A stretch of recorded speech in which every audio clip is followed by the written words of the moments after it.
Hello and welcome to Achievers Hive. Today we are going to talk about models of information processing.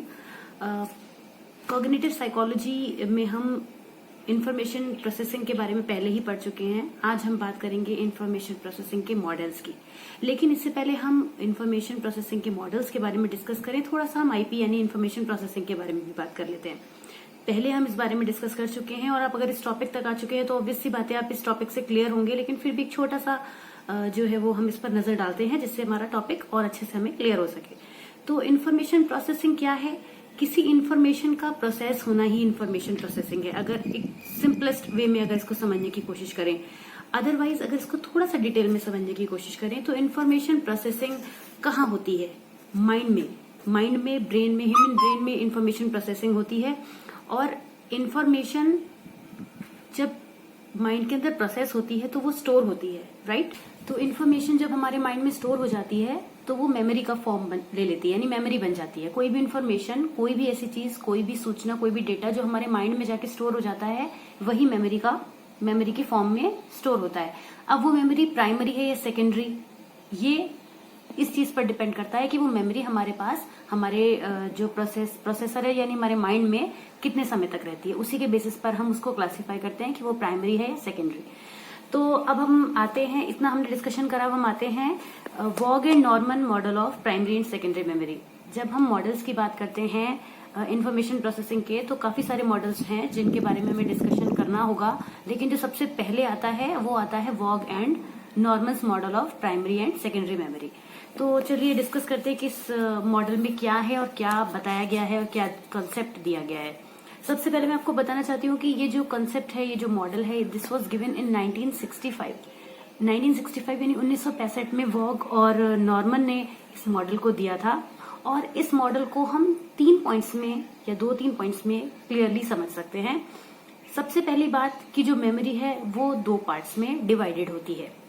दूसरी बात, memory या तो primary memory होती है या सेकेंडरी मेमोरी होती है. मेमोरी जो 2 पार्ट में डिवाइडेड है वो प्राइमरी और सेकेंडरी मेमोरी है. और तीसरी सबसे इंपॉर्टेंट बात जो एक स्टेटमेंट की तरह आप समझ सकते हैं, जो कि इस पूरी मॉडल का सार है. फिर हम उसको वर्ड बाय वर्ड एक्सप्लेन करने की कोशिश करेंगे कि this primary memory which is a short term memory, primary memory जो है वो शॉर्ट टर्म मेमोरी होती है और सेकेंडरी मेमोरी जो है वो लॉन्ग टर्म मेमोरी होती है. इस चीज को पहले मैं आपको बता दूं. अब हम इस स्टेटमेंट पर आते हैं कि the primary memory PM which is a short term memory, which is a short term storage system, is conceptualized as being independent of secondary memory, which is a longer term storage system.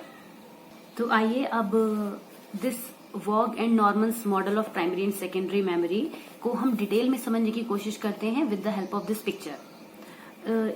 ये picture जो है ये एक model है, ये आपको explain करेगा कि इस मॉडल में क्या कहा गया है, इस थ्योरी में क्या कहा गया है.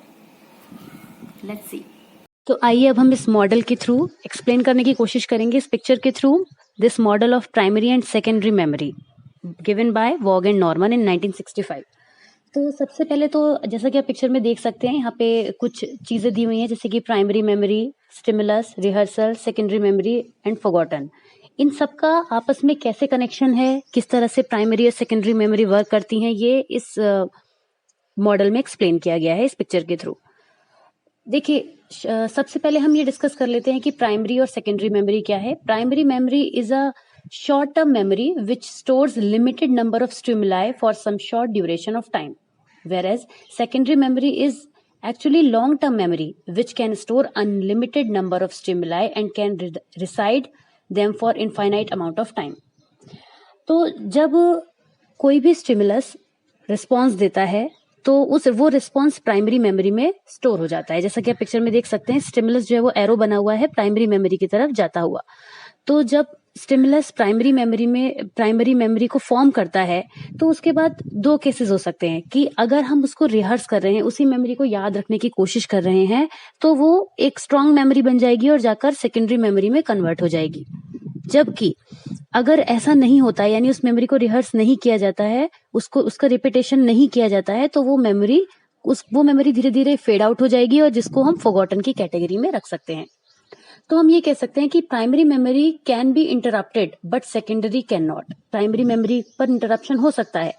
सपोज आप किसी बच्चे को कोई चैप्टर पढ़ा रहे हैं, वो चैप्टर आपने उसको 1 महीने तक उस टॉपिक पर पढ़ाया, फिर आपने उसको छोड़ दिया, उसको आपने दोबारा ना कभी रिहर्स किया, ना उस टॉपिक पर कोई डिस्कशन किया, आप खुद भी उस चीज से धीरे धीरे दूर होते चले गए, तो वो चीज फॉरगॉटन की कैटेगरी में चली जाएगी। जबकि वो 1 मंथ का ड्यूरेशन जिसमें वो चैप्टर, वो टॉपिक रोज रिहर्स हो रहा था, वो धीरे धीरे बच्चे के माइंड में डेवलप होता चला गया वो टॉपिक, और वो एक स्ट्रांग मेमोरी की तरह से उसके माइंड में फिक्स होता चला गया, और लास्ट में जाके वो एक परमानेंट मेमोरी की फॉर्म में उसके माइंड में क्रिएट हो गया, जो कि सेकेंडरी मेमोरी की फॉर्म में जो है वो आइडेंटिफाई किया जा सकेगा। प्राइमरी मेमोरी को एनहेंस भी किया जा सकता है, और जब हम उसको कंटिन्यू रिहर्स करते हैं ऑब्वियसली तभी हम उसको कर सकते हैं।